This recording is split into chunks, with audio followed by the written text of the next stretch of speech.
Hello, Mouse Planet. Alan Dalinka back with you. Show number 34. It's been about 5, 6 weeks since we were with you last, but there's a bunch of things to talk about, including the potential that Disneyland may open by this time next month, maybe a little later than that, probably May-ish, something like that. We'll have Adrienne on in one moment. I've got one piece of Walt Disney World news since I published the update overnight. This morning we were informed by the folks at Portillo's, the Chicago-style hot dog, Italian beef, and other specialty foods location coming to town, that they can't open on March 23rd due to construction issues at the site. Predominantly, it seems, the other tenants, because they're going to be the first to open on that big block of property just about 3-4 minutes from downtown Disney. Or I'm sorry, Disney Springs. I got Disneyland on the mind. Speaking of Disneyland, let me bring Adrienne Vincent-Phoenix in on our West Coast. We scheduled this at this time to accommodate Adrienne's schedule. So welcome, Adrienne. Well, thank you. I appreciate you juggling your schedule to accommodate mine, because, West Coast schedules are very, very delicate these days.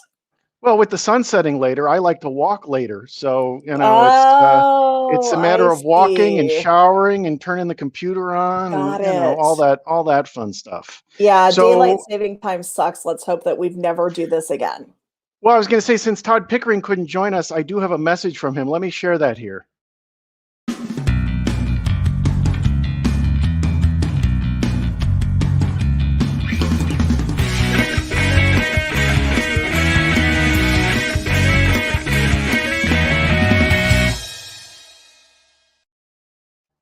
Poor Todd. Does he know that you did that? Well, that was originally something he recorded for me slightly differently for last week's Gary Myers show, which has already aired. So yes, he is aware. He doesn't know that I repurposed it here for Mouse Planet today. I did invite him several times saying, do you want to connect in remotely? Here's one he doesn't know I'm going to play, but it's very fitting to Mouse Planet because every time Todd does one of his Instagram shows, it often starts like this without my name being mentioned, but here's the little clip of Todd. How's my hair, Dalinka? The funny thing is, I think I do the same thing to you. How's my hair, Dalinka? Yes, but you usually do it before we start the show. Todd usually does it live on Instagram for everyone to see.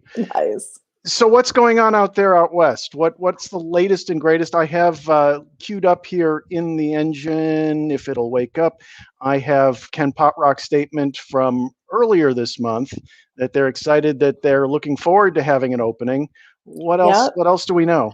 Well, so what we know is that we got a 5 p.m. or a Friday night news drop, which is really unusual because usually bad news comes out on Friday nights after certain deadlines. And so it was really strange that on a Friday afternoon, we get this news drop that the state of California is authorizing theme parks in Southern California to open as soon as April 1st, provided that their home county, and that means the county that the theme park resides in, not where the visitors come from, is in the red tier. And it has been so long in coming to get any kind of guidance from the state as to what is going on and at what point the theme parks would be allowed to reopen. And so immediately, we saw tweets come out from the Anaheim Chamber of Commerce, from the Visit Anaheim group, from, the theme park, all of the various theme park associations saying, yay, finally, it's about time. And then we got the message from, Ken Potrock saying, we're really happy to look, for a way forward, but we don't quite have anything to announce quite yet. And then at the shareholder meeting, go ahead. I was going to say that the B-roll that I included in the opening is for a touch of Disney that is now underway. Did it just start, or is it starting later this week? That actually starts on Thursday. Cast member previews began yesterday of it. So what was interesting, I thought, about the B-roll, which I pulled off of Disneyland's press site, was that there's a lot of cast. I mean, they clearly started ramping up just for that, because you see lots of cast scurrying about in the background. I didn't include all of it in what we ran. But there's a whole lot of cast doing a whole lot of things to get ready for that. So I imagine that was step one to getting cast back to getting the parks back open. Well, you have to remember, for Disney California Adventure, at least for food and beverage operations, those cast members have been back in a limited capacity for a while now because of the Buena Vista, what they call the Buena Vista expansion of downtown Disney. And so we've already had Buena Vista Street open, and we've had some of the eateries within DCA open. And so those cast members were already back.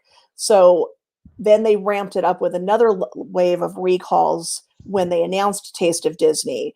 And so even more of those cast members were able to come back for what they call festival operations. So they are opening new food and beverage locations, as well as operating the 6 festival booths. I like that you called it Taste of Disney, since they're calling everything here Taste of Disney. And that's Where Did Disney Touch You? Well, and actually it is the touch of Disney. And what I keep saying it wrong because everything here is Taste also. It's Taste of Knott's, it's Taste of Universal, it's Taste of SeaWorld. But the reason that I think that Disney went with the touch of Disney was for 2 different reasons. One, I think it was to differentiate itself from a food festival, to try to give it some space from Knott's Berry Farm and Universal that are having their Taste of events. I think they wanted to signal that this was more than a food festival or food and wine event. It was the experience of being back in the Disney theme parks, the entertainment experience, whatever those offerings are going to be, the character interactions. That was what the photo backdrops I think is going to be huge, and that's something that's really Disney does well in the extra hours events that they do here, the after hours events. How have they been doing any photos since Disneyland reopened? Is that been any part of downtown Disney since that got underway? There has been the photo opportunity over in downtown Disney, where they did the Chadwick Boseman tribute, and that has been intermittently staffed with a guest relations cast member. And what they've been doing is, if you have an Apple phone, they take the picture on their phone, and then they airdrop it to you. So that's been nice, but there has been no photo pass. There's been no formal real picture areas. There was one little thing that was put up for Halloween or for, Christmas. And then there's been obviously, raised speeder that's in front of the Star Wars trading post. But to my second point on Touch of Disney, the other reason that I think that they're trying to use that name and make it not quite so food focused is because of the pricing.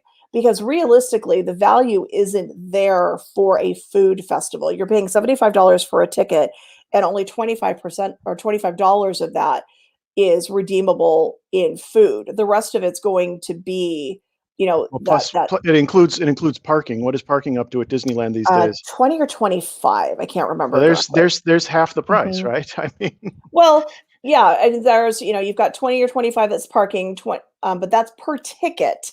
You've got 20 or 25 that's going to be for food, and then the rest of it's going to be this that you're seeing on the screen, the character experiences, the socially distanced opportunities to see the characters. What I'm hoping will be some pretty fabulous photo backdrops like they've set up for previous events. So that's why I think Disney went with the name. But yeah, you're right. I think there have been some unfortunate jokes made about it. Well, and it's been interesting out here with our parks open for quite a while now. There are PhotoPass photographers, but not everywhere, and not everywhere you would expect them. I mean, there are obvious photo locations that have been set up. Even, for example, during the Festival of the Arts, the Taste of the Festival of the Arts, there were the usual photo ops like Washington crossing the Delaware that you could walk into. It was only occasionally staffed, from what I could tell. I mean, I was at the festival only a handful of times, and only one of those times was there a cast member from PhotoPass taking PhotoPass photos. I don't know how they're going to handle it, especially since PhotoPass downloads are one of the featured perks of the event, is that you get all of your PhotoPass downloads. So they're going to have to do it. They're going to have to really have that out there. They have to have a really robust photo program to make that worth it to people. I really, and the B-roll that you're showing, I really like seeing all of the QR codes and the mobile ordering and all of that. Although that's cool. I didn't know they brought the cars out. Oh, I want to ride the cars. But it's really, I like seeing them doing all of that. What's funny is that a year ago, the Food and Wine Festival was shut down by COVID a year ago, and they had expanded mobile ordering but it wasn't robust enough yet to be able to handle all of the traffic that they were expecting. They said they just weren't ready to ramp it up to full speed yet. So it's really funny that, fast forward a year here, and in a really difficult year, they've come forward with that. And hopefully they've, I know Disney's good at learning from itself. Hopefully they've talked to Florida, because Florida's mobile order has been pretty smooth. Now, I don't know. I haven't ordered anything since the parks have reopened, so I've not had a meal. I've done a couple of the kiosks for a couple of the festivals, and that's been it so far. But mobile order had been really, really ramped up and seamless here in Florida for quite some time before this all happened. And now, the latest that I covered in the update today is that Florida is moving to Disney Magic Mobile, or is it Mobile Magic? I forget the order. But basically, we're going to have what you have, where the Magic Band is going to go away. They're going to keep selling them as souvenirs and something you can use in lieu of your phone, but it's not going to be required anymore. It's going to be, you can use the Magic Band or you can use your phone. And that looks like it's going to include for front gate, because they've talked about it being used at the turnstile. It's being suggested that it'll be used for Fast Pass, but we don't know when that's coming back. Well, I was going to say, what pass? Because I'm pretty sure you're all losing your signs about that right now. Well, all the signs have been covered up. Yeah. Pretty much everywhere I've looked. And the fascinating thing is, people keep saying that the parks have increased attendance. Our sponsors at Getaway Today say they have not. I have not seen anything official. And I, last night, in researching for the update, pulled up the attendance calendar, the availability for Disney Park Pass, and all those gray days on all three buckets are days where Disney passes, Park Passes, were not available as of what time did I say? 9 o'clock Eastern last night. The only availability comes after silver and gold are blocked out for annual pass holders, and then you get a whole bunch of availability there at the end of March. And I didn't start flipping through to April, although I have friends who've been successful at just going back and going back and going back, because as people cancel, those slots open, and that's good advice for anyone. I'm sure that's going to happen out in California too when you get there. Yeah, that's what I expect to happen. But before we can get that far, we have to get the park open. So we have to get through Touch of Disney first. That starts on Thursday. Which is a hard, I was going to say, that's a hard ticket event where capacity was limited by ticket sales specifically. That was a hard ticket event where capacity was limited, and where, frankly, they couldn't have sold any more tickets if they wanted to, because the system was so bad. And that is, something that happened then a week later when they opened up the reservation. So to get into to Touch of Disney, you just had to buy the ticket. But then once you had the ticket, if you wanted to make a reservation for one of the table service restaurants inside of DCA, then you had to go in and do that as well. And so you had the phenomenal 8-hour, who knows what the heck happened with the ticket sales to begin with. And then a week later, when they opened up the reservation system, that whole process was a mess. And so I'm frankly nervous about what happens when they have to open Disneyland and they have to start selling tickets in advance, and those have to be capacity limited, and they have to go through additional validation of proving that you're a California resident in some manner. I am really anxious about that. I'll be really honest. I was teasing a friend of mine that they needed to start stress testing that system about a year ago for ticket sales. I'm really nervous about it. See, and what's fascinating about that is here in Florida, it's never really seemingly been an issue. And we have 4 parks, and it, other than the fact that as I just showed a moment ago, they are selling out on many days now as we head into what I call the spring break season that runs at least till Easter, and based on blockouts for the Florida tickets, at least to the 2nd or 3rd week of April this year. The system has been pretty steady. There haven't been a lot of social media reports of downtime. I haven't experienced issues. The days I wanted to go, either it was available or it wasn't. It wasn't like, working, and then nothing. So interesting stuff. Anything else you want to, the next up here, of course, is our 50th, which, we're going to get some bling like you got. Disney World released animation of the bling being added to the castle. And thank God it's not pink. Or a cake. Yeah, well, that was what I was thinking. Although I was thinking with Remy's Ratatouille Adventure being the only new attraction specifically announced so far that is going to open in time for the 50th, which were the magic words that Bob Chapek had used when they announced everything. Why is the video stopped? That is very odd. There we go. Usually these things end and I just get control back. So when they announced all of the new additions coming to Walt Disney World, everything was in time for the 50th. And Remy's was supposed to be ready last summer. They had the signs up coming summer of 2020. So the fact that it's opening on October 1st, I thought, well, the marketing campaign should have been 25 Years of Magic Part 2, right? Oh, cute. Yeah, Well, I mean, that's cute. I think it's too long to put on a sweatshirt. Well, come on. That's no longer than the world's most magical celebration or something, right? I every time I see that, I think it's Mickey's Most Merriest Christmas Party or Not So Scary. I don't understand. It's Disney word salad. Somebody likes a lot of alliteration there, or is one of my favorite movies, Broadcast News, a lot of alliteration from anxious anchors put in powerful positions. Oh, very nice. Thank you. Thank you. Let's see, what was the only other bit of news that we had here in California that broke since the update was legacy annual pass holders have a new hoop to jump through in order to continue to receive the expanded annual pass discount. So when the annual pass program ended here in Disneyland, Disney said that they would continue to offer the annual pass discount to legacy annual pass holders, people that had a valid annual pass as of March 14th, until such time as a new membership offering was announced. Well, they haven't announced that yet. And so they keep extending the validity of this extra annual pass discount. Well, the problem is that all you had to do was show your annual pass. And all you had to do was physically show an annual pass. There was no validation that it had been an active annual pass on the 14th. There was no validation of what level of annual pass you had. And the new pass didn't show it really. And so what they've done now is you have to go into the Disneyland mobile app. You have to link your legacy annual pass to your app your account if you hadn't already done that. And then they upload to your app a discount coupon that you can then use when you're making purchases to get that extended discount. Well, we've had a couple of people already contact us and say, is the coupon like a QR? Is the impact? Yeah, it's a barcode. Coupon like a QR?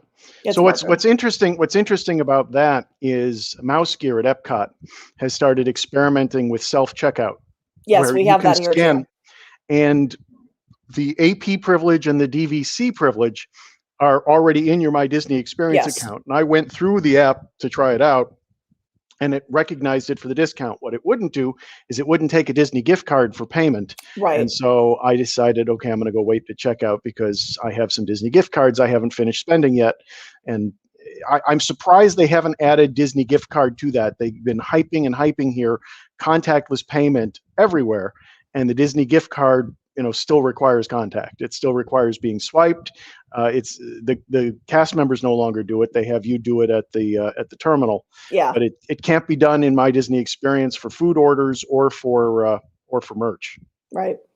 Well, if you're a Legacy Disneyland annual pass holder, you just want to make sure that you go in and do that and you get that set up, because if you want to use your discount at Touch of Disney, when it starts on Thursday, you have to have already gone through and done that. It's a touch of Disney, but don't let Disney touch you. Right. But if you hadn't already linked your passes before, there's a whole process to do that. That could take a couple of weeks to get the email. So if you're planning on going to Touch of Disney on Thursday or Friday and you had not previously linked your account, you need to contact member services immediately so that they can generate that code for you. And it's all in the Disneyland update and in the article that we published yesterday with the instructions on how to do that. Very cool. Well, let me bring on the rest of the gang. Bring in the gang. We'll talk more Disneyland. We'll bring up first Lisa, since we always talk about Lisa and the 20th of Disney California Adventure. Welcome, Lisa. How are you? Thank you. I'm doing well, thanks. Just hanging up here in the Great Northwest. And for those that don't remember, Lisa was an opening day cast member at Disney California Adventure. Mm-hmm. So she's at least 20 years old. I'm wearing my 20th. My swag. Todd bought me a bunch of swag down there and sent it up. So I have a couple of pins. I have the shirt to celebrate the 20th anniversary of California Adventure. Very good. Let me bring in Mr. Chris Berry. Hey. Chris, welcome back. Hey, how we doing? Oh, and I see Oh, you've got thanks, guys. Chris, you have an orange bird on the shelf, I see. I do don't have an remember orange the bird. Yes. I bought. He's relatively new. On my last trip, I finally got an orange bird on the shelf. Does he Let's see. fly around to a different place in your house every night and then report back to Mickey? He was up in my bedroom next to my bed for quite a while, and then I think the wife moved him down here. She was tired of him reporting on that. Yes, exactly. Well, I was just I've wondering got- if he was the Disney version of the elf on the shelf. Oh no. I was going to say, Oh, I've there. got, Oh, yeah, I've got you my can- sipper. I have not bought the new sipper this year. There's this version of the sipper is available in Adventureland right now at the Orange Citrus. Okay, I don't remember the name of the stand, and it's also available at Citrus Blossom. The new version is available at Citrus Blossom at the Flower and Garden Festival. Top of his head comes off though, right? This one, yes. This let's see. There we go. And it's still, yeah. It's got There we go. citrus brains. Let's Cool. hope I don't knock that over. I feel All like right, I'm let me dark. bring in. Let's see who else we got. We got Todd King in the green room. Todd, welcome back. Hey. the show is not Toddless. It is not Toddless. Todd although you know, I always have him. How's my hair, Dalinka? It just has 50% less Todd. Yeah. I was going to say, I also could go with Chris Berry's favorite. Oh man, I love that sailor. Oh. It And I wouldn't don't be a mean that proper in, show. It wouldn't be a proper show if I didn't do that. And let me bring in Gregg Jacobs before we get too far in chit-chatting. Welcome back, Greg. And I was Thank you. observing before we started that it's not the holodeck during the day, which is kind of It odd. is not. No, the holodeck was right. very different in daylight. We're not usually we usually start this a lot later. But I was going to say, well, in honor of California Adventure, I have the other one too. is happy reading, and in Somewhere. honor, of course, Lisa, and then in honor of Orange Bird, I literally 10 minutes ago got an alert from my Disney Experience saying the Orange Bird magnet is coming home. Get ready to see some sunshine in your mailbox, and I haven't clicked. Yeah, on I was it going to yet. say Aw. it's becoming Literally- it's becoming Disney tradition to issue any sort of news after I hit publish on the update. So yes, in this morning's email, I got the email as an annual pass holder that the Orange Bird magnet that we were supposed to get about this time last year at the Flower and Garden Festival is being mailed to pass holders, and it says limit 2 per household. So I guess if you live with a household of 6 pass holders, you're getting 2 magnets. I would like a magnet. So I have an extra Take a Donald free magnet magnet. because I go into Animal Kingdom and picked up my Donald magnet, which they had extras of from last year that they gave away. I guess they're still technically giving it away until this weekend. The 19th is when that distribution is due to conclude. Let me make sure I've brought everybody in, right? I'm not missing anybody. Welcome everybody. One of the things we're not gonna although I do have it, I always have the music queued up.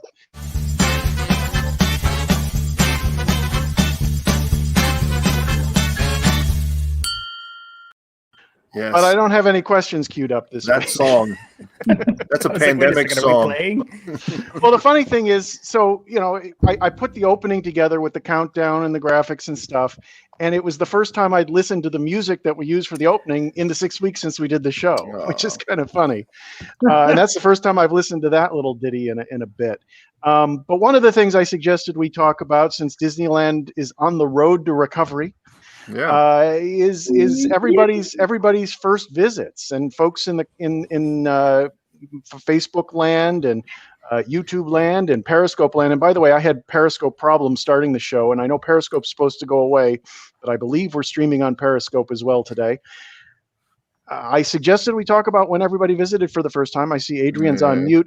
My first time was in November 1976, which is actually after my first visit to Disney World, but we'll talk about Disney World in the second half of the show. So let's go to Adrienne. Adrienne, when did you first visit Disneyland? What are your earliest memories of Disneyland? I don't know when I first visited, and we moved here when I was 2, and I know that we went a lot when I was a kid. I know that we went at least once a year. And I remember going with my grandmother and going to the Pendleton wool shop. That was kind of her thing, was that we would go to the Pendleton wool shop. And I loved that in Frontierland. But I don't have I think my first memory that I can date was going when Space Mountain opened in 77. I think that's the first memory that I can actually date, was because the line was to the Main Street train station. It was so long. Well, and what's funny about you saying that is my memory is Space Mountain was under construction and a lot of coming soon signs, and America Sings. Those are the big things that I took away from my first visit in '76. Cool. Lisa, how about you? What's your earliest Disneyland visit and memory? I was in Washington, and I actually remember the commercials for Space Mountain. But I went on I want to say my 9th birthday, so sometimes in the 70s. And I remember the parents were driving. We drove down with our travel trailer and our big Chevy Suburban, and we parked in the old Disneyland parking lot. And then my parents just sent my brother and I into the park to play. My brother is probably 11. I think he's a couple years older than me. And he and I are lined up at Rope Drop at the end of Main Street. And I'm wearing Sears Tough Skins. I have my green jacket, my matching jeans. And my brother looks at my hair and he goes, "Oh, there's something in your hair." And it was a bird. Oh, no. Good luck. But the rest of the day was great. Trust me. It was my birthday, so it was a lot of fun. But that obviously stands out. I was going to say, my first memory of a bird doing that to me is actually connected to Disney. That happened to me at Hollywood Studios. But that wasn't my first studios visit. The magic bird. Yeah. It was not an animatronic. All right, boys on the bottom row, raise your hand if you've been to Disneyland, because I don't remember if everybody's been to Disneyland. I'm gonna All right, Gregg's been to Disneyland. All right, shame. And Todd's been to Disneyland. Let's bring Gregg on. Gregg, what is your early Disneyland memory? My first Disneyland visit was in the mid-'90s, and of course I loved it. It was the original park. My big thing was kind of comparing. I'm an East Coast boy, so just kind of comparing everything to Disney World, where I'd been a bunch of times at that time. And I remember thinking how much better Pirates was on the West Coast, how much smaller the castle was. It's not smaller, it's charming. I didn't say it wasn't charming. I just said it was a little smaller. But it's very charming. No, just seeing the originals of everything was amazing. And but still arguably my favorite Disney ride had just opened. It was the Indiana Jones Adventure. Out there, which I still love. So I got to ride that for the first time, which was like one of the highlights of that trip. So it's funny. It's funny that you say it's smaller, and Adrienne says it's charming. I had been to both multiple times before I moved here, and I always knew that Disneyland was a smaller footprint than Magic Kingdom. In fact, the Six Flags theme park in the Chicago area, Great America, used to advertise it was bigger than Disneyland because. Yeah. It's a bigger piece of land up in Gurnee, Illinois than Disneyland is. But the fascinating thing to me about the last 2 times I was at Disneyland, which would be Expo 2019 and Expo 2017, was after living here for some time, right? I've lived here in Florida now for 7 years, just how much smaller Disneyland felt after being at Magic Kingdom as many times as I had in between each visit. And I remember very distinctly the last time I was there in California, standing in front of Main Street Station and marveling that Main Street Station is one of the few full-size buildings on Main Street. It's designed that way to block the view behind the berm, and yet it just seems so tiny to me compared to Main Street Station here in Florida, because Main Street Station here in Florida has that big glass overhang, has that big sort of viewing area, whereas in California it's more of an outdoor park sort of thing with steps and more expansive greenery than we get here in Florida. But yeah, Disneyland definitely feels smaller to somebody like me who goes to Magic Kingdom as often as I have. Charming. But it is very charming. And the fascinating thing also, and I don't know which of you all have experienced this, is the map is wrong. Right? The map in my head is imprinted on Magic Kingdom. Now, true, that's the newer map, right? But I have walked around Magic Kingdom, and if Todd Pickering were here, he could recall the time I turned the wrong way. We were headed to Haunted Mansion. I turned right. He said, "Where are you going?" I said, "Haunted Mansion. It's over there." He's like, "No, it's over there." So Haunted Mansion's a left turn instead of a right as you're walking towards the Rivers of America. Pirates of the Caribbean is in a different location. A couple of things that are in both Magic Kingdom style parks. It's a small world. It's a small world, definitely. So things are in different places. Todd King, I haven't come to you. You raised your hand as having been to Disneyland, right? You haven't been to Galaxy's Edge, but you've been to Disneyland. No, right. So why don't you talk about your early Disneyland memories? A lot of it is very similar to what Greg and you have said. My first visit, I think, was about 2002. I think that's the year 2002. And I was on a business trip. And my supervisor at the time, Greg, not this Greg, but another Greg, he was a big Disney fan too. And he said, well, hey, we got this conference in Palm Springs. Why don't we add an extra day? And I said, I'm already on it. And I was typing on the keyboard to get reservations. So we landed in Palm Springs and then rented a car to go over to Anaheim. And then the next day spent the whole day in Disneyland. And I was completely blown away. Greg, you mentioned about how Pirates was different. And when I rode that, I was just shocked at how much more there was there. And I was like, why isn't all this stuff in Florida? Why isn't it all there? This whole skeleton grotto is just absolutely amazing. Heck, I've always been disappointed. I've always been disappointed here in Florida. You don't go up the waterfall, right? At the end of the ride. Right. You get off and then your boat goes up a conveyor belt backstage.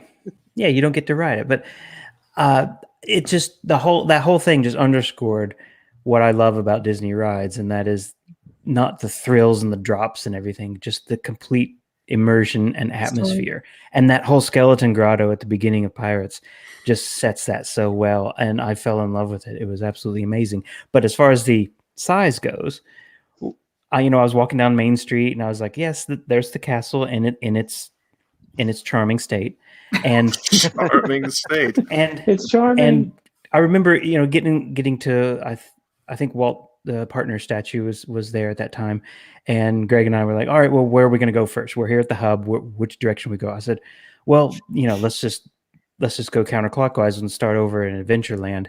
And in Disney World, you hang a left, and well, that's this way in the camera. You hang a left, and you have to walk a little ways before you hit, like the gate of Adventureland, and then you walk a little more ways, and then there's the Swiss Family Robinson treehouse and the Tiki Room and stuff. So in Disneyland, I turned and I was there. I was like, what happened? I'm already in Adventureland. How did I get here? And there was the Tiki Room right there. I said, we're going right here. We started right away. So I just loved it. And that's when I first saw Haunted Mansion Holiday as well. So I never got to experience that except that one time. So that was pretty cool to see, but I wanted to see the original Haunted Mansion. So luckily I saw that the second time I went, which was also a side business trip. but that was the day I've mentioned before on my second visit. It was probably like 4 years later, where I was in line for Splash Mountain and an earthquake hit and everything closed for about 3 hours. Oof. But luckily I stayed around, bought these ears. On Easter? I don't remember No, I don't think it was. Because it was pretty minor. Adrienne was there. Well, no, I actually have been at Disneyland for at least 2 earthquakes when everything shut down for several hours. So I'm thinking, was it the Easter earthquake or the other earthquake? I don't think it was Easter. I don't think I would have been on a business trip for that. But I was in line with my friend who was from San Diego, and we were in line for Splash Mountain, and suddenly I just went like this. And I said, Brian, I haven't been drinking. What's going on here? And he said, uh-oh. I said, what do you mean, uh-oh? What are you talking about? California, here I go. How did the ground just move? And he's like, it was an earthquake. And I was like, oh no. And he said, yeah, they're probably gonna shut some things down here. So they did. We went shopping, and then after 3 hours, I was first in line for Space Mountain. So a lot of good memories there. Perfect. So Chris, as the one on this panel who hasn't been, what am I waiting for? Well, I was going to say, when you finally do get out there, with everything you know about the parks, I do. What would you go to? Where would you head to first? I wrote a top 5 article about this a long time ago, and I still haven't gone. And I said, what are the top 5 things I want to see when I go to Disneyland? And the one thing that I put as number 1 was I wanted to see the light in Walt's apartment, because I know that the lamp is now permanently on in his apartment above the firehouse, because Walt is permanently there. And I said, I wanted to go and stand there and look at that, because I know Walt never walked the streets of of any of the parks in Florida, but he spent so much time in Disneyland that's I mean, I mentioned the submarines and the bigger pirates and some of those other things, but I really want to see something that speaks to me about him, because this was so important to him. So that's what I'm going to go. I'm going to walk right in front of that place, and I'm sure I'm going to weep when I was going to say the good So, news is that's yeah. just right under the railroad berm. Right, You as soon got as I get quite a in. ways to go after that. And the nice thing about that top 5, if I may mention, is I got an email from Diane Disney Miller Wow. about that comment. I think her person, whoever her person is, her handler, let's say, read the article on MousePlanet, which I was so happy about, and said to me, she sent me the email first, and she said, expect to hear from Diane Disney Miller. And she did. She sent me a nice little comment saying how wonderful she thought it was that people still think of her father in that way. And I hope you get there someday. It was just a short email, but it meant the world to me to get that from That's her. awesome. Yeah. That's very cool. And, So and I'll so- get there someday, I promise. Well, you So, have the shirt. That's a start. Yeah. I have this shirt. I suffered for this shirt too. So I waited online for 21 hours to get this shirt. Yes, you So, did. so Adrienne, as our Disneyland resident, what would you send Chris to as the Florida visitor that he's been, but not the regular on either coast? I mean, he lives on a coast, but not near either Disney coast. Where would you send him? Well, definitely to the fire station then, to see Walt's apartment. And I have to say, it is one of those things that people will roll their eyes at me about, but I hate going to Walt Disney World. And there was a period of time around Walt's 100th that Disney World was selling a collection of merchandise of, it's that iconic photograph of Walt walking through Sleeping Beauty Castle. And they had photoshopped it onto Cinderella Castle. And I wanted to burn every single one of those to the ground. I was just wrong. so angry at that entire collection. And I'm like, look, his name's all over your park. That's awesome. But stop pretending he walked this, because he didn't. So there. Have you ever been in the casting center here in Florida? So I took a tour of it. I believe I took the tour with Jim Corcus, who I haven't spoken to in the 25 years since I took that tour. But the tour was an architecture tour of the property, and there's this corridor inside the casting center that has these really neat fake windows, and outside the fake window, in sort of animated, or I should say not animated, but drawn. It's not photorealistic. Are pictures of the icons that existed in the mid 90s when that opened. I don't know if it's changed since, because I haven't been back in the casting center since the 90s. And so one of the windows looked out onto Magic Kingdom, onto Cinderella Castle. One of them looked onto Spaceship Earth. I don't remember what else there was, but I remember very distinctly that each of them had Walt sitting in the window well, looking out on those. And I thought that was a nice tribute to Walt at Disney World, looking out on his kingdom from inside the casting center. From above. Yes. But I'm seeing Adrienne make faces here. I'll put her on big screen. I don't think she cares for it. Yeah. Like I said, our castle is charming, and it's the only one Walt walked into, so that's all I'm going to say. Oh, but they have that famous video of him walking in Florida, saying that this is where the Magic Kingdom will be. Counting out paces. I love how he's counting out paces. Yes. They show him like walking with big paces, like that's exactly where those 10 feet are going. I love that, actually. So Todd, you were saying something about land transitions at Disneyland. And the park is charming, and so they're a little more abrupt than you might be used to, as opposed to Walt Disney World, where you have to walk a half marathon to get from anything to anything. But if you get the opportunity to go to Tokyo Disneyland, that park is modeled on Magic Kingdom, and so it'll feel more familiar to you. But there are no land transitions at all.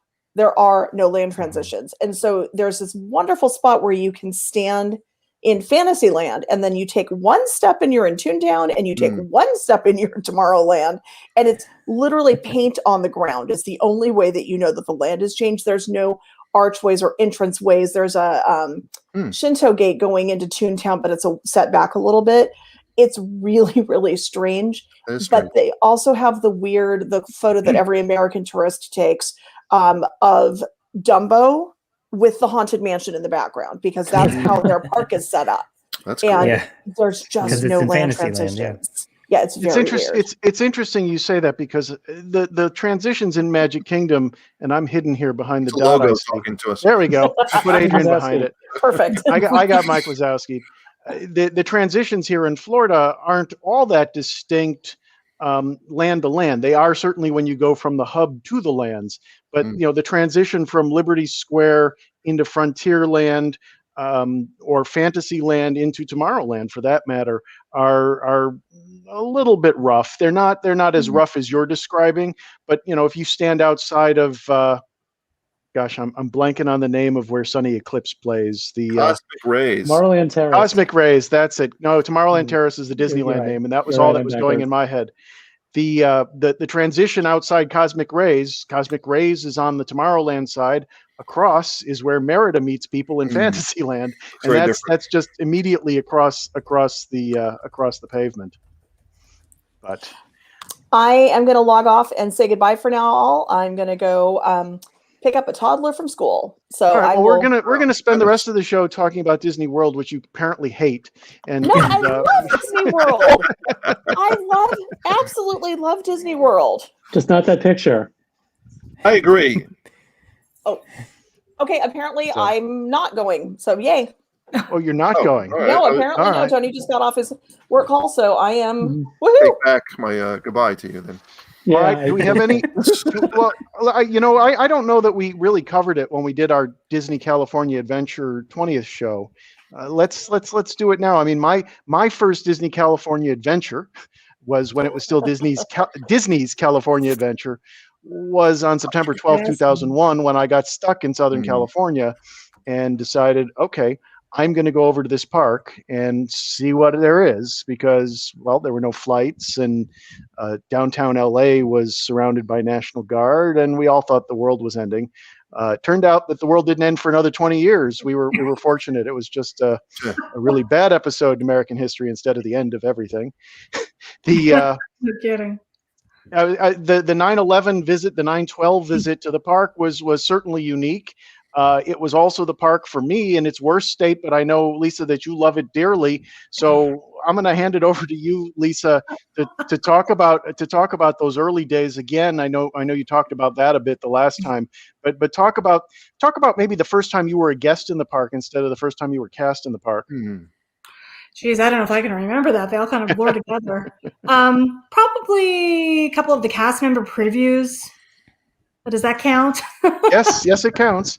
Yeah, the cast member previews. Although you do get usually a better behaved group of people from the cast, in theory, than you do from the public. Because the cast in theory don't want to lose their jobs. That is true. The cast member previews were a lot of fun, and that, honestly, probably one of the fullest times that the park had people in it the first couple of months, because people brought their families, and it was fun. We're just able to go on, try everything out, and sample the foods. Like I said, it all kind of blurs together. I'm kind of at a loss.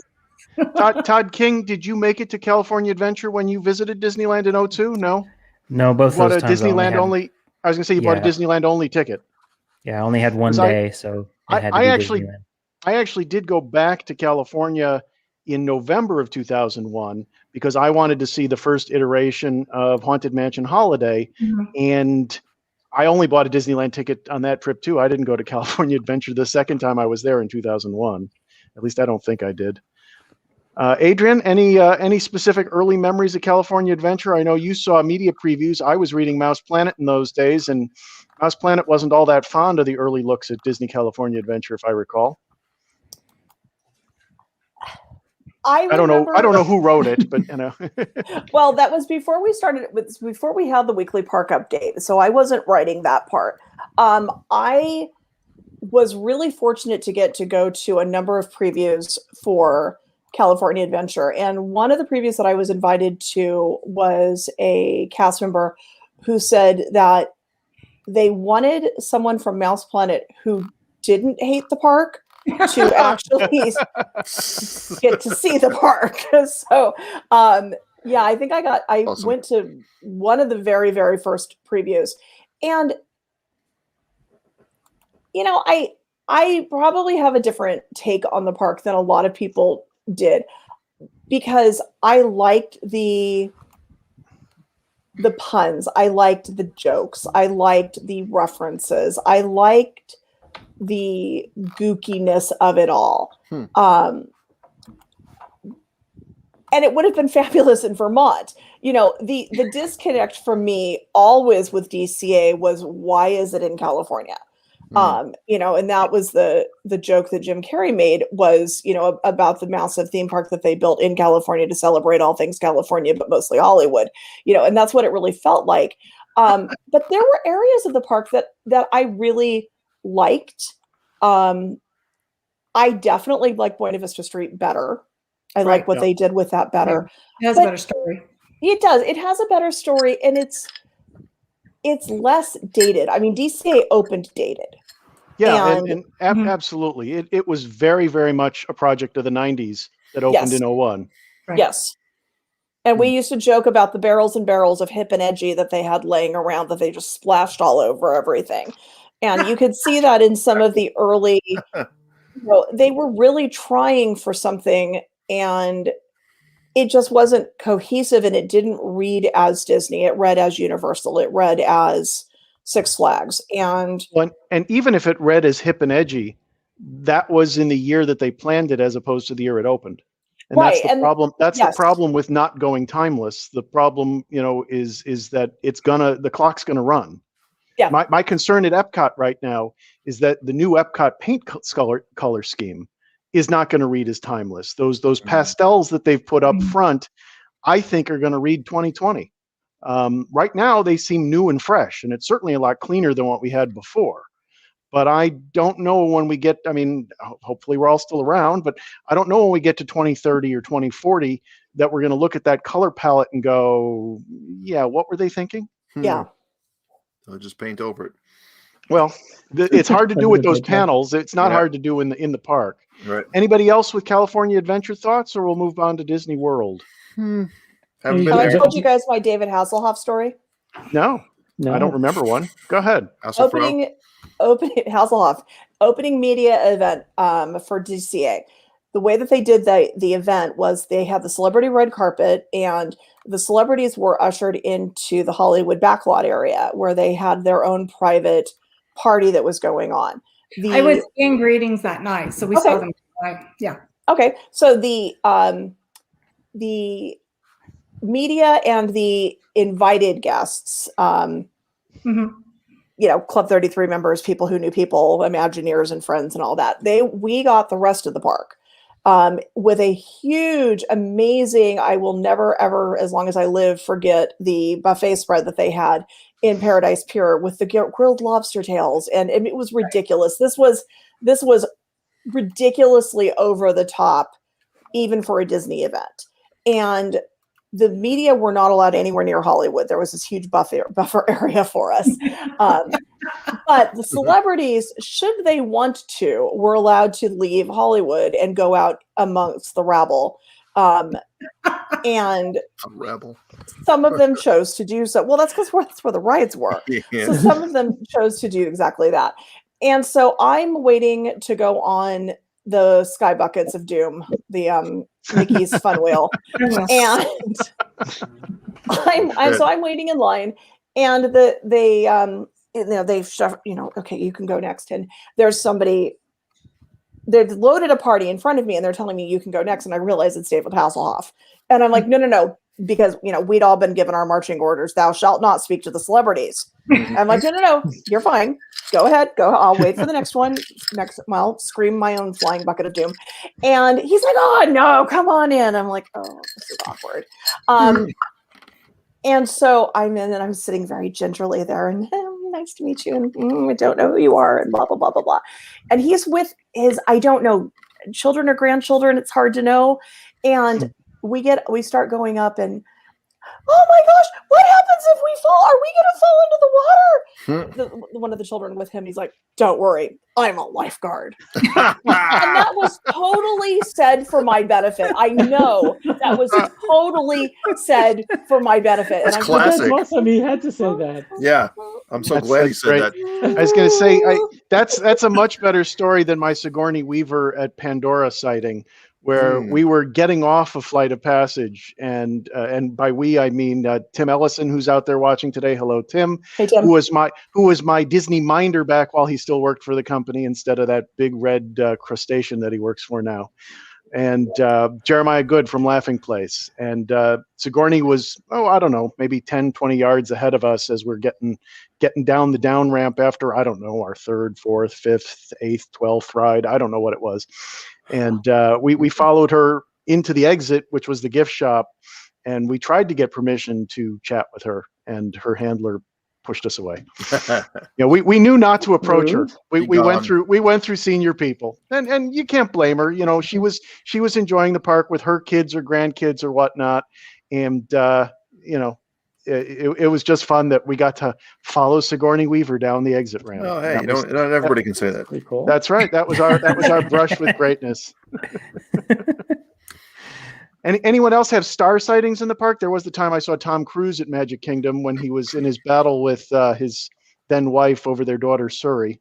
And a friend of mine had told me that he was in the park while I was at Epcot, and I had forgotten this when I park hopped over to Magic Kingdom that night.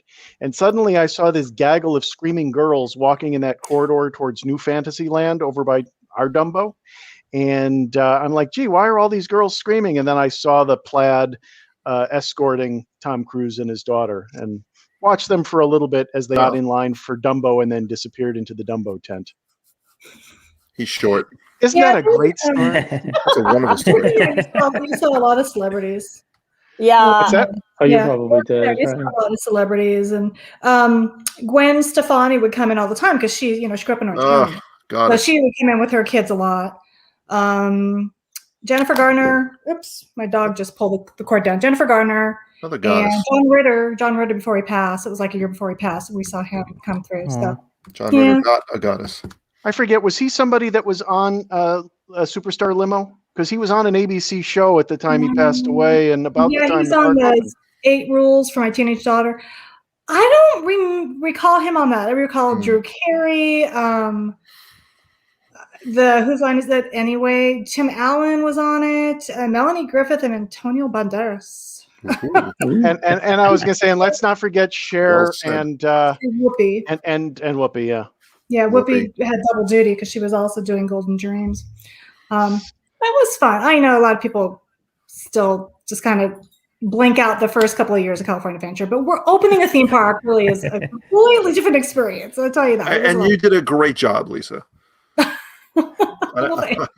So let's change gears. Let's talk about where Orangebird lives down here in Florida. Hey. I brought up the email that came this morning that there Orangebird it is. magnets are coming. If you're a pass holder, you do want to read the details because, like Adrienne was saying, for California Adventure, you do want to make sure that your address is up to date in their system.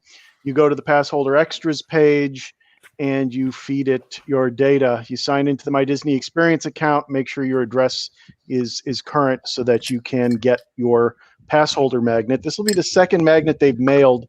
The Tinkerbell magnet came out early during the pandemic.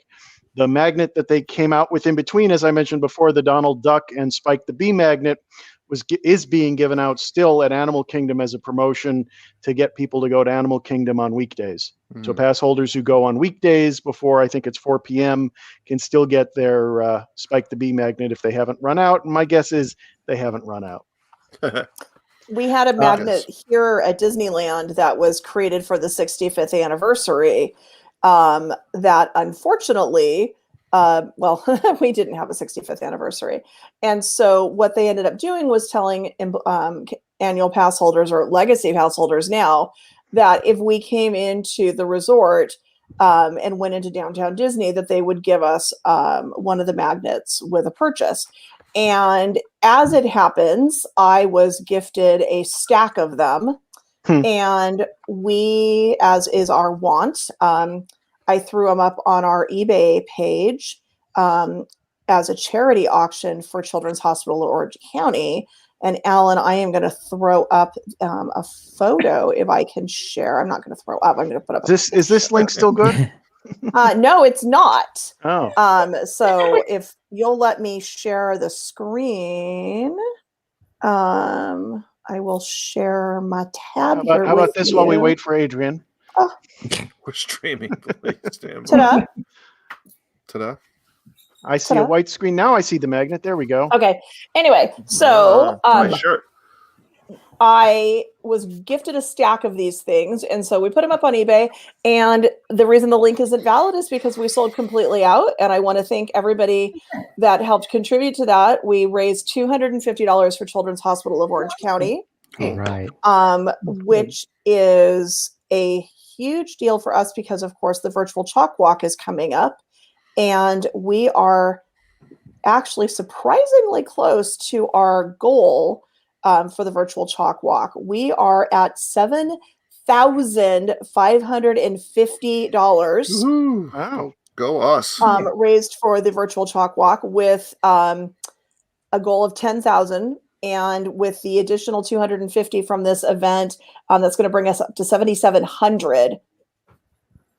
So as we engage in the next hour of our PBS pledge drive, yes, let's all make sure Let's go to the phones. Yes, So- your operators are standing by. Chalkwalk.org/MousePlanet. Oh, so it is a good link. Well, the said Chalkwalk link is good. Isn't that what I had on the screen? It's That's what- Oh, wait, well, wait. that's what I just put up. Yeah. this link. Is that link Oh, still yeah, valid? that link. I'm sorry. I was looking at something okay. else when you said that. Yes, Yeah. that link is still good. Okay, so yeah, it's pledge drive time, everybody. Break out those checkbooks. Do people still have checkbooks? I don't know. Get your credit card out. We'll take Venmo.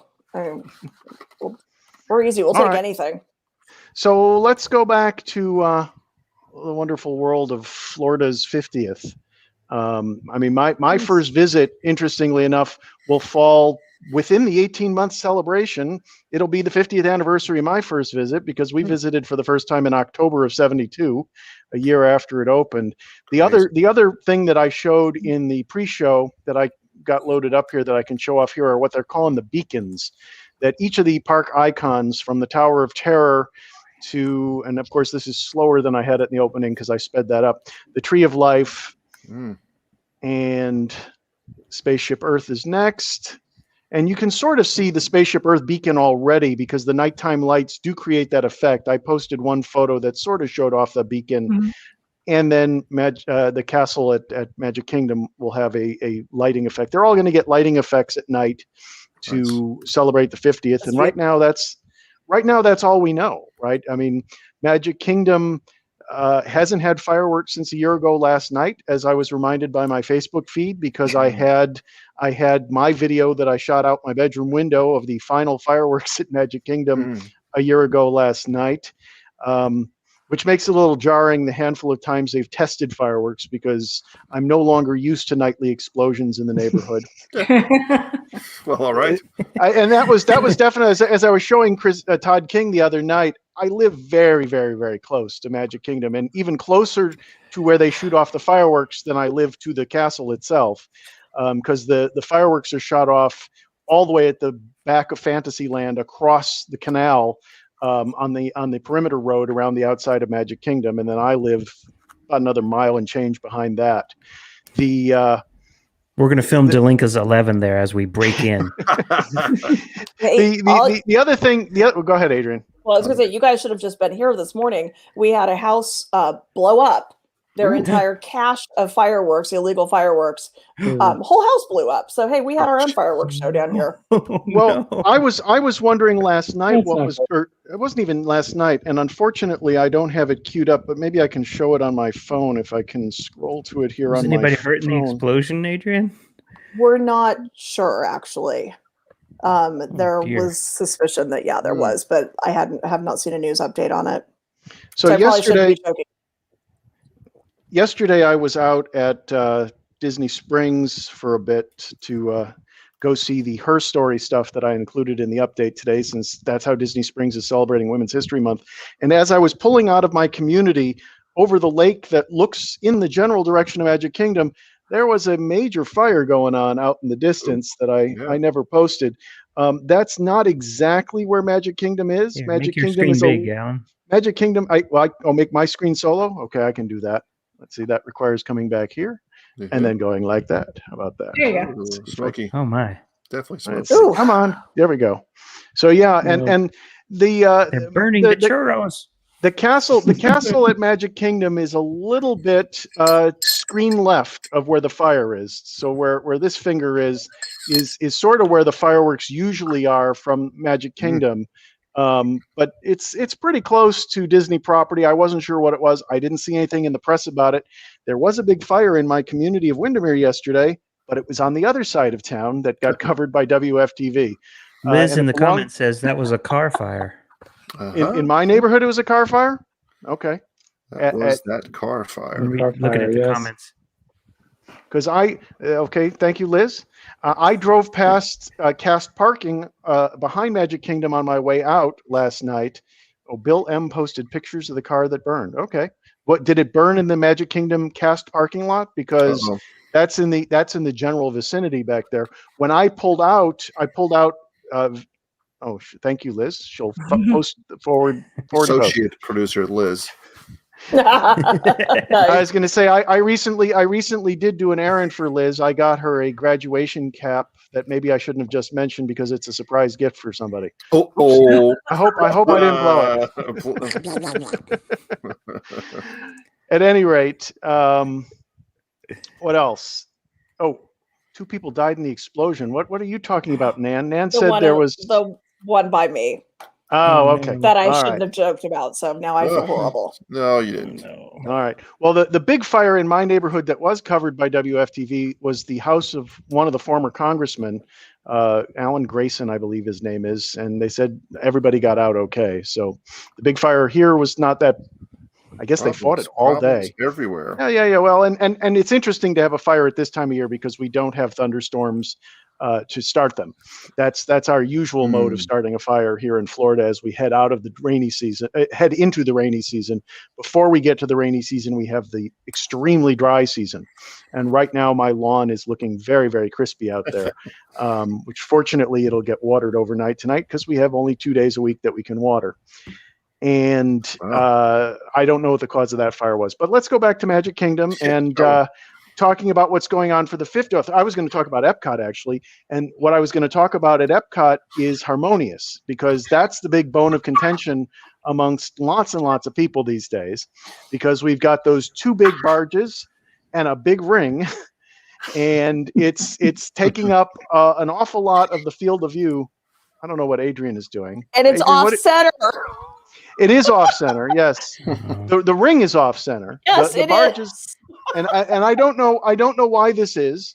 And we, a lot of people are already saying it's hideous, it's ugly, it's horrific, and we don't really know what it's going to look like. Although we do know it's going to change the look of World Showcase, right? Because they're going to be water fountains by day before they become part of Harmonious at night. And we have no clue when any of this is happening right now because they're still not allowing nighttime spectaculars here at the resort. I just want to know when Richard Dean Anderson jumps through it. Richard Dean Anderson, nice. And so what you're saying is we got to watch out for the army of Egyptian soldiers in those dog type headed things that I don't recall the names of. No, we're talking about the Stargate in the middle of World Showcase. The off-center Stargate in the middle of World Showcase. Yeah, and I don't have my photo loaded up for that, so I can't show it off right now. But the other interesting thing, right now at Epcot, we know Remy's is going to open on October 1st, along with the La Crêperie, back there in the new Paris section of France. And it's sort of funny that they're now acknowledging that we have a Paris section of France because most guests always called the France Pavilion Paris, since the Eiffel Tower evokes that amongst Americans, that when you see the Eiffel Tower, you say Paris and not France. But it'll have its own Paris section. You can see it from the Skyliner right now. We showed off one picture in the update. It's scheduled to open October 1st. I imagine there'll be some soft openings and hopefully some media events leading up to it. But the ride itself, Remy's Ratatouille Adventure, is, I'm going to call it a modern dark ride, right? It's going to have the bells and whistles of the 21st century, and Adrienne just dropped out. It's going to have the bells and whistles of the 21st century, and I guess Lisa has dropped out as well. Interesting. But it is not going to have the thrills of, say, a Rise of the Resistance or even Mickey and Minnie's Runaway Railway. There's going to be a little bit in common with that, in that it's a trackless vehicle, which is no longer new. But it's going to be family friendly. It's going to have no height restriction, which makes it an addition in that category, which they've been big on. As they've added new things with height restrictions, they've been trying to add things without them. And so this gives Epcot something else family friendly to do, because I'm going to guess that Guardians of the Galaxy Cosmic Rewind, if and when we ever get an opening date for that over at the other end of the park, probably will have a height restriction. They're talking about it being a somewhat high-speed roller coaster, right? But they're also talking about it being a family-friendly adventure. So my guess is it's going to come closer to, say, Slinky Dog, which is a fairly aggressive ride for a family-friendly coaster. But it is a ride that has a height restriction of, I want to say, the average 4-year-old. So it's something that the whole family can ride together, which is the direction they're headed with those sort of attractions. But we got no date. We have no date for that. We have no date for the Play Pavilion. And I was joking with a cast member outside the Play Pavilion a couple weeks ago when I was at Epcot, that in this no-touch society that we live in right now, I wonder how much they've had to go back to the drawing board on to rethink what they're doing with the attraction, if interactions are going to continue to be limited for the future, because that was going to be a very, very hands-on experience, probably aimed at tots, right? And kids above that. It'll be interesting to see where that goes as we head out of the pandemic. The other side of Epcot, where we also have no date, is Moana's Journey of Water. I forget the formal name of it, but that's the essence of it. That was also going to be somewhat of a tot type thing, we think, because the theming of it has always been sort of described along the lines of a splash area themed around Moana and water and walking those trails that are intertwined with her story, I imagine. So we have no other dates there. We have no date for the Space 220 restaurant at Epcot. That was supposed to open last spring. I have not, last time I talked to any of the folks who represent the Patina Restaurant Group, who are the operators of that restaurant, they had no information they could share. Interestingly, to tie back to the Portillo's thing I mentioned at the top, opening restaurants here in Florida has seemingly been problematic for everyone. Not a single restaurant I can think of has opened on the originally announced schedule. And I know at Disney Springs, the difficulty came from the fact that particular piece of property had been largely unexcavated since it was built in '89. And so that led to plumbing issues and electrical issues and all sorts of construction related things, because, you're building on a water table here in Florida as it is. You want to make sure you don't flood. You want to make sure it's sanitary, and you want to make sure it has power. I recall having a discussion with George at Wine Bar George during one of the earlier delays on the opening of Wine Bar George, of just the number of problems they were having building there. So the fact that Space 220 is not on the calendar yet, not surprising. Also an interesting challenge, because to get to Space 220, part of that adventure was an elevator ride. And right now, again, that's not really a COVID-19 sort of thing to do, certainly not in groups. And so that's going to limit the ability to bring people to and from the space station 220 miles above Earth, which is what gives it its name. Right. At Magic Kingdom, we've got Tron, Light Cycle Power Run. The exterior of it keeps moving along. You can see the canopy of the outdoor portion of the coaster getting closer and closer to looking like the concept art and the Shanghai original that it's patterned after. I've heard rumor that construction inside the building has stopped, We don't know if or when that will open. And the challenge of that attraction for me is that ride vehicle looks like it is not for the aged 50-year-old plus frame that I have.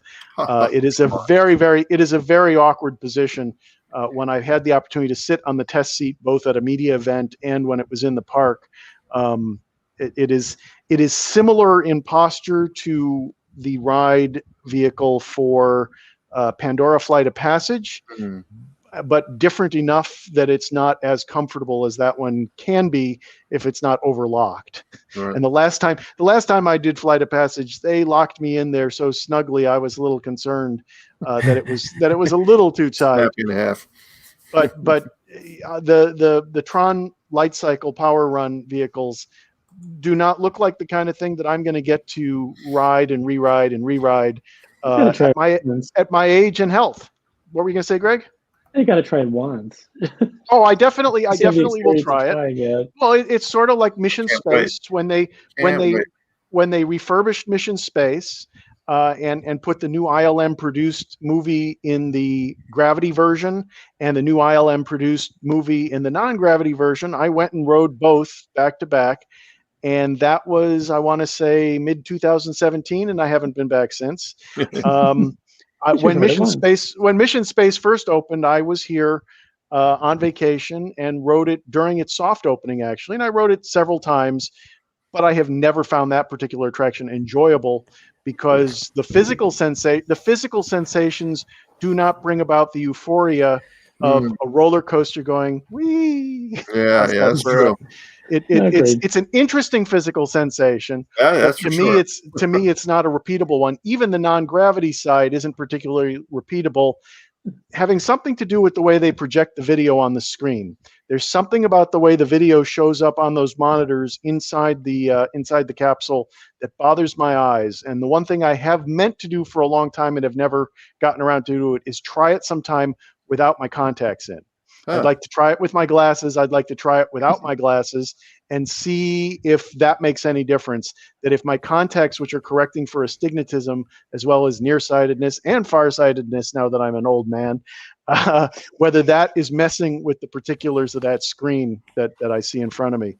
And I guess the other thing, a science project to do, and we need to hear the. I've been meaning to do it, but not during the pandemic. Certainly, the other piece of what was supposed to premiere in time for the 50th that we haven't heard about in about 3 years, and we know that the project is not on the table anymore, is the new theater behind Main Street USA that was supposed to occupy some of the footprint back there. That has just disappeared from the Disney lexicon, and I've got to imagine it's not ever coming back. Right. And then flipping. I was going to say, and then flipping back to Epcot, the other things that were announced for future dates that are now up in the air as to if or when they'll ever happen are the Mary Poppins attraction at the UK Pavilion. The Spaceship Earth remodel has been on indefinite hold since Memorial Day of last year when it was originally supposed to go. And it's clearly, still open, isn't it? Spaceship Earth is still open. It's still operating in its last form. It is in dire need of an upgrade. I have not ridden it during the pandemic, but the ride vehicles themselves need some real TLC, right? So they're very noisy. The scenery inside looks as fresh as it's looked in recent years, but it needs an update. And the update is supposed to include that new viewing area on the second floor above the VIP lounge at the exit area with the new statue of Walt and Mickey, whose name I can't remember because tonight I can't remember any names apparently. And then nearby is supposed to be the new festival center. And I've got to imagine the new festival center will be constructed. We just don't know what the timeline is.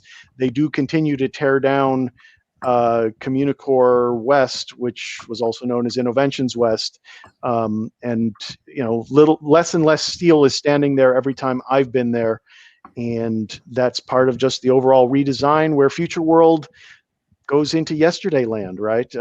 Future World will be gone when Epcot's transformation is complete, replaced by, let's see if I remember these names, World Discovery, World Nature, and World Celebration. There we go. There's 3 names I can remember. Is the idea of all this to kind of roll things out over the course of the 50th, just to keep people interested in coming back again. You know, you do Ratatouille in October, and then maybe Guardians in February, and Tron in May, and just to kind of keep things going. And then I was going to say, I think that's certainly going to happen. But I think the other key piece that we don't know yet is at what point will Disney go from this version of its phased opening to something that looks more like the pre-COVID time? Because, you know, when can we allow people in groups to get in an elevator? When can we allow capacity to start inching up? Those things I think will play a hand in what Disney's up to, because what's going to be interesting is, and again, I hope to get invited to the opening of all the 50th celebrations and the opening of Remy's. But if we're still in this phased mode, what are those media events going to look like? You know, when we opened Galaxy's Edge and when we opened Rise of the Resistance, we were crammed in pretty tight in a small area.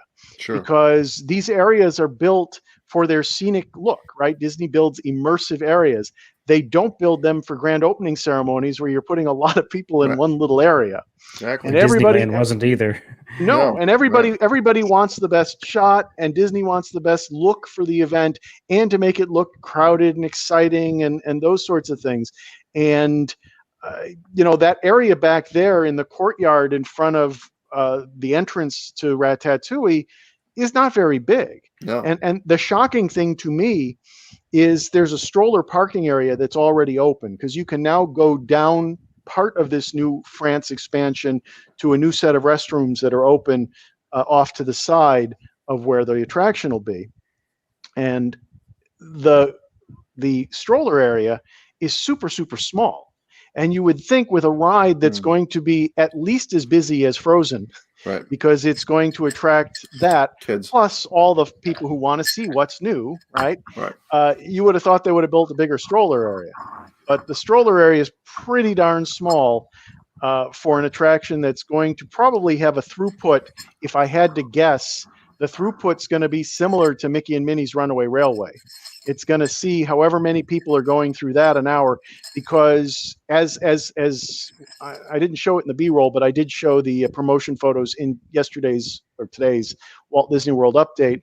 The cars can seat 6 or 8 if 2 are small in 2 rows, and 3 cars are going to dispatch at a time as they move through the attraction together, to give that sort of feeling that we get from Mickey and Minnie's, and the feeling that we get from Rise of the Resistance, of it being an intimate experience just for a limited number of people, and yet having a throughput of a lot of people, right? Because a group of 3 cars will go into a scene, the next car will load, that car will move into another scene, and then the next 3 cars will enter the scene, and they'll be doing their little dancing and jigs and stuff.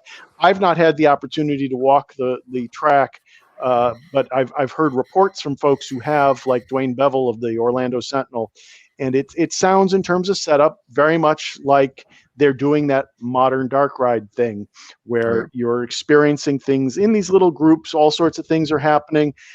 The interesting thing is they decided to go 3D, it seems, because the people in the promotion photos that Disney has released are wearing 3D glasses.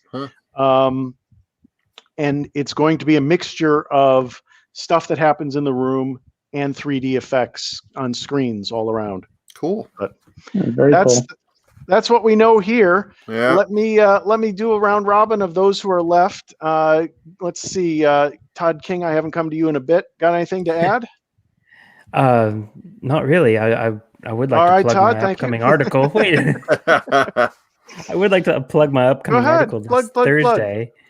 This Thursday, it's a very special Star Wars article where I interview Michael French, who is a YouTuber on a channel that he's called Retro Blasting, and we had an interview talking about particularly Star Wars toys and how they connect to our childhood and what they mean to us now. And it's a really fascinating article, and it's probably my favorite article I've written. So I hope people check that out. So thanks. It's coming up Thursday on MousePlanet.com. Chris Berry, what else you got to add? I'll plug an article as well. I have an article coming out on Friday. I took the pandemic off from my attraction top 5s, and I dipped back into them last time I'm in Epcot. I did a top 5 Nemo, and this time I'm moving over to Soarin'. Top 5 things to love about Soarin'. So I'm going to keep that series going for quite a while. So I hope you all read it. Check it out this Friday. So it goes Please. Soarin', Soarin', Soarin', Soarin', Soarin', and so I just Soarin'. love all 5 things about it. Just tell me. Greg, Yes, I'm going to have a Think tough about that, time it's narrowing amazing. down. I thought about Soarin', and I am going to have a tough time narrowing down which 5 things, because the whole thing is one kind of experience to me. But I can usually pull it off. Oh, So, I love it. Thank you. Gregg Check it out. Jacobs, what else you got? All right, just to go, because I love to talk about stuff I bought, and because I dragged it all the way up the stairs. Throwing back to our California Adventure conversation, I visited actually a week before you did, Alan, a week before 9/11, and I was at the Disneyland convention, and I bought this giant billboard that they actually used for the opening of the Disneyland Resort. It's about 5 feet tall. Whoa. And yeah, I don't want to Awesome. hit when I carrying it up the stairs, but yeah, so a little piece of Disneyland history from that visit 20 years ago. In the holodeck of all places. In the Yeah. holodeck of all places. And now I have Hey, to take a Greg, I went to Box Lunch for the first time in Jersey at the you actually went to Willowbrook the Mall. store. I've never been into Oh, okay. a Box Lunch store. I didn't really know much about them. Their Disney stuff is fantastic. They have So- really nice stuff. I've actually never been to the physical store. It's wonderful, and it's so. I've got one around here. Have you been into that? Because they really do. Yeah. They dig up characters. I mean, there was a Robin Hood T-shirt, and there was merchandise from the Emperor's New Groove. There was all sorts of really cool stuff that they just don't put out. The company doesn't really put out, I don't think, enough about some of these more obscure films, and yet Box Lunch has got a great deal with them to dig into their category and really put out Box some Lunch cool Box merchandise. Lunch had a major presence at the D23 Expo. In fact, the swag bag that we got from the expo was heavily laden with Box Lunch stuff. Really? Very cool stuff. So Liz sent me a really photo cool of the stuff. burned out car. It is in the parking. The photo of the burned out car is in the parking lot, I believe, of Windermere K, which is the apartment building that runs right next to Cast Parking. In fact, it's in the zone where a friend of mine used to live in Windermere K, and I would try to leave before the fireworks because fireworks would sometimes fall out there. But this particular incident happened in the middle of the day. Okay. Right. No So my fireworks. guess is Can't blame them. it's an automobile malfunction of some sort, and it's Not fireworks related. I was going to say, and it's not an electric car, so it didn't really get any news coverage, right? Because only electric car fires get news coverage, since when one of those goes on fire, everybody goes nuts. But if a Right. regular car goes on fire, That's happened before. Nobody cares. I did Lots of find explosions going around as I the was country. sitting here waiting to wrap up the show, I did find that the AP page still has a picture of the Donald magnet. So folks who don't know what that looks like, let me pop that up on the screen real quick. There's the Donald pass holder magnet, Nice. and it's available over in Dinosaur Land, USA, through the 19th, starting at 10 a.m. No, starting at PARKE, open until 4 p.m. Monday through Friday. So basically, now through Friday, get it while you can. Cool. I've got nothing Nice. else. I'm going to say goodbye to everyone. Plenty. We'll do another one of these eventually. Maybe we even need Yeah. to rename the show. It was something I was thinking about this week instead of fun at home, fun from home. I don't know. Just fun. I was, well, the point fun is with us. we probably won't do an evening show where we're coming to you live from the park, because even if I'm in the park, it's very difficult. I've done a few of the live at shows in the park, Right. and I can control the show from the phone, but I've got the graphics for it and everything all loaded up. Nice. There we are. But it's not very easy to control the show from the parks. I'll bet. And as the parks open up more and more, we can send somebody like Todd Pickering to the park, and hopefully he can hear us some of the time. That'd be But connectivity is only so. So we'll see what happens. Until then, from each of our various homes around the United States, signing off for this edition of episode 34 of Fun at Home, Mouse Planet Live. Thanks for joining us. So long. See you real soon. Take care. Night. Bye-bye. How come it's not playing? I said So long, everyone. See you real soon. Hey, it's